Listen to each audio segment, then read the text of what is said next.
संध्या अपने कमरे में बैठी मैगजीन पढ़ रही थी कि बाहर से उसके पति वरुण की जोरदार आवाज़ आई, संध्या जल्दी बाहर आओ, अब भी आओ। लेकिन संध्या ने अंदर कमरे में से कोई जवाब नहीं दिया तो उसका पति वरुण चिल्लाते हुए कमरे के दरवाजे तक आ गया। बहुत ज़्यादा तेरा दिमाग आसमान में उड़ने लगा है तुम्हारा।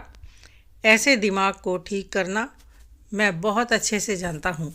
अभी के अभी बाहर निकलो, नहीं तो मैं तुम्हें खींचते हुए लेकर आऊँगा। संध्या अभी भी चुप थी। यह देखकर वरुण का गुस्सा 7वें आसमान पर पहुँच गया।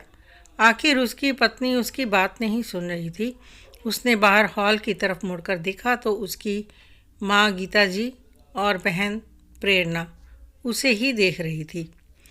दोनों को अपनी तरफ देखते हुए देखकर वरुण अपने आप को अपमानित महसूस करने लगा और गुस्से में ही दंदनाता हुआ वह कमरे के अंदर तक आ गया और संध्या को बांह से पकड़कर उसे खींचता हुआ बाहर हॉल में ले गया और सोफे की तरफ धकेलता हुआ बोला, बहू हो, बहू ही बनकर रहो। इस घर की मालकिन बनने की ज़रूरत नहीं है। कब से आवाज़ दे रहा हूँ, सुनाई नहीं देता तुम्हें? तुम्हारी हिम्मत कैसे हुई मेरी माँ और बहन से इस तरह से बात करने की? संध्या अपने आप को संभालते हुए उठी और देखा तो सास और ननद अपनी कुटिल मुस्कान के साथ उसे देख रही थी। आखिर उनकी जीत का सेहरा उनके बेटे ने उनके सिर पर बांध ही दिया था। अपनी पत्नी की बात सुने बिना आखिर उनके कहे में आ ही गया था। संध्या ने अपना दुपट्टा सही किया और फिर वरुण से कहा, क्या बात है वरुण, क्यों चिल्ला रहे हो? संध्या को इतनी शांति से बात करते देखकर वरुण और भी ज़्यादा गुस्से में आ गया। वह लगभग जोर से चीखते हुए बोला, कैसी बेशर्म औरत हो तुम। यहाँ घर में इतना हंगामा हो गया तुम्हारे कारण और तुम्हें पूछते शर्म ही नहीं आ रही कि क्यों चिल्ला रहा हूँ मैं? क्यों, ऐसा क्या कर दिया मैंने? संध्या ने बड़ी ही शांति से कहा। क्या कर दिया तुमने, यह तुम पूछ रही हो? तुम्हारी हिम्मत कैसे हुई मेरी माँ और बहन से इस तरह से बात करने की? आस पड़ोस की औरतों के सामने तुमने उनकी इज्जत उतार दी। अभी के अभी माफ़ी मांगो इनसे, वरना इस घर के दरवाजे तुम्हारे लिए हमेशा के लिए बंद हैं। अच्छा, भला मैं माफ़ी क्यों मांगूं? उन पड़ोस की औरतों के सामने यह दोनों मेरे माता पिता के बारे में कितनी बेहुदा बातें कर रही थी। उन्हें जाहिल, गवार, पता नहीं क्या क्या कह रही थी। वह तो नहीं बताया होगा इन्होंने तुम्हें?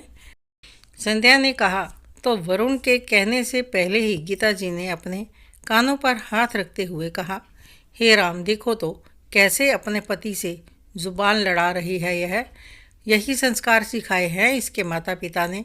अरे बहुएं तो वह होती हैं जो अपने ससुराल की बातों को ढक कर रखती हैं, और यह बेशर्म सबके सामने बड़े ही शौक से बता रही थी कि आज मामा ससुर आए थे, इस कारण इसके हिस्से में ठंडी रोटी आई थी और वह भी इतने बड़े कंजूस निकले कि 100 रुपये शगुन ही मेरे हाथ में रखकर चले गए। अरे मेरे भाई के लिए इतनी बड़ी बात कहने से पहले 10 बार सोचती तो सही।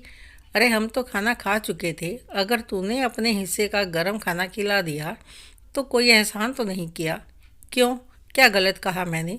जो सच है वही तो कहा था। आप भी तो मेरे माता पिता के बारे में बातें कर रहे थे। संध्या ने कहा। आखिर प्रेरणा भी कहाँ पीछे रहने वाली थी, वह भी बीच में कूद पड़ी।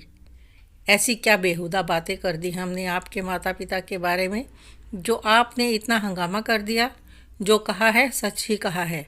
आपके माता पिता अपने दामाद की इज्जत तक नहीं करते, गवारों जैसा व्यवहार ही तो करते हैं। अब सच सुनकर आपको मिर्ची लग गई तो हम क्या करें? मिर्ची किसे लगी है, वह तो सामने से दिख रहा है। मैंने भी तो सच ही कहा था, संध्या बोली। तो वरुण उसे चुप कराते हुए बोला, बस बहुत बोल लिया तुमने संध्या। तुम्हें इस तरह अपने ससुराल वालों के बारे में पड़ोसियों के सामने बातें नहीं बतानी चाहिए थी। तुम सब के सामने हमारा अपमान कर रही थी। अब चुपचाप माफ़ी मांग लो, वरना। लेकिन संध्या शायद झुकने को बिल्कुल भी तैयार नहीं थी। वह भी अपनी आवाज़ को बुलंद करते हुए बोली, वरना? वरना क्या कर लोगे तुम? संध्या को चुप ना होते देखकर वरुण ने उस पर हाथ उठाने की कोशिश की, लेकिन संध्या ने उसके हाथों को रोक लिया और उसकी कलाई को कस कर पकड़ते हुए बोली, बस करो वरुण, मुझ पर हाथ उठाने की कोशिश की तो मेरा हाथ भी तुम पर उठ जाएगा। उसकी बात सुनकर जहाँ वरुण बिल्कुल हैरान रह गया, वहीं गीता जी और प्रेरणा दोनों ने अपने कानों पर हाथ रख लिए। हे भगवान, अपने पति पर हाथ उठाने की बात कर रही है, यह तो घोर कलयुग है। प्रेरणा के कहते ही गीता जी ने बोलना शुरू कर दिया। एक तो सबके सामने अपने ससुराल वालों का अपमान करती है, ऊपर से नखरे ऐसे दिखाती है जैसे हमें खरीद लिया हो। क्या गलत कह दिया हमने तेरे मायके वालों के बारे में? अपने दामाद की ऐसी आवभगत कौन करता है? खाने में रोटी सब्जी बनाकर खिला दी और 1100 रुपये का शगुन थमाकर विदा कर दिया। हाँ, और तो और ऊपर से दामाद से घर का काम भी करवाया।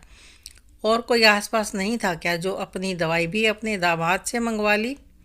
ऊपर से इसके पैसे भी नहीं दिए, प्रेरणा ने कहा। उन दोनों की बात सुनकर वरुण झेंप गया।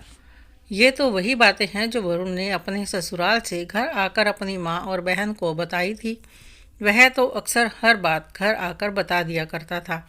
उसे तो बिल्कुल भी अंदाज़ा नहीं था कि उसकी माँ और बहन इतनी छोटी छोटी बातों का तिल का ताड़ बना देंगी, और आज इतनी छोटी सी बात पर हंगामा हुआ है। उसने संध्या की तरफ देखा तो वह गुस्से से उसकी तरफ देख रही थी।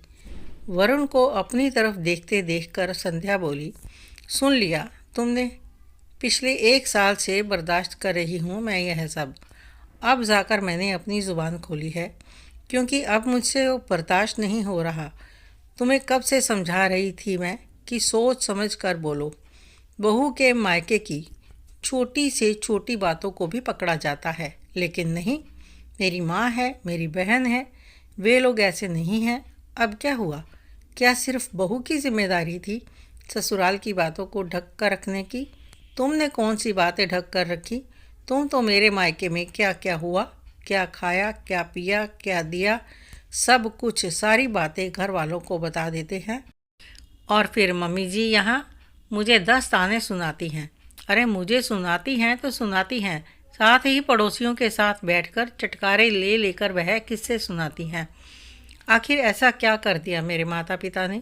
भाई बाहर रहकर पढ़ता है, पापा उस दिन हॉस्टल उससे मिलने गए हुए थे, फिर भी मम्मी ने घर में जो कुछ अवेलेबल था बनाकर तुमको खिलाया, पर तुम्हें उसकी कदर नहीं हुई। ऊपर से मम्मी बीमार थी तो तुमसे दवाई मंगवा ली, तो कुछ गलत कर दिया। दवाई लाकर देने में दामाद की ठसक नज़र आ रही है, और मैं यहाँ दिन भर घर का काम करती हूँ, वह कुछ भी नहीं। मम्मी ने तो पैसे देने चाहे थे, पर अच्छा बनने के चक्कर में तुमने पैसे नहीं लिए, तो इसमें मम्मी की क्या गलती जो अब सबके सामने उन्हें जाहिल गवार कहा जा रहा है? मेरे मायके की तो छोटी छोटी बातों को पकड़ लिया जाता है। अगर वह छोटी छोटी बातें तुम्हारा अपमान है तो माफ़ करना, तुमसे ज़्यादा अपमान तो मेरा इस घर में होता है, और हर रोज़ होता है। मेरा आज जुबान खोलने से इतना हंगामा हो गया कि मुझे कमरे में से खींच कर यहाँ तक ले आए। मम्मी जी ने तो अपने भाई के बारे में इतना सा भी बर्दाश्त नहीं किया, तो मुझसे क्यों उम्मीद करते हो कि मैं बर्दाश्त करूं? सम्मान दोगे तो सम्मान मिलेगा, वरना आज जो हुआ इस घर में अक्सर वही होगा, कहकर संध्या अपने कमरे में चली गई।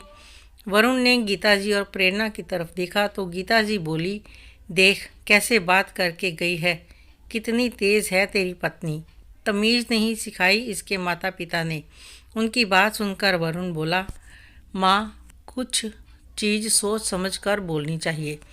अगर बहू 1 साल के बाद बोली है तो जाहिर सी बात है कि हमने उसे बोलने पर मजबूर किया है।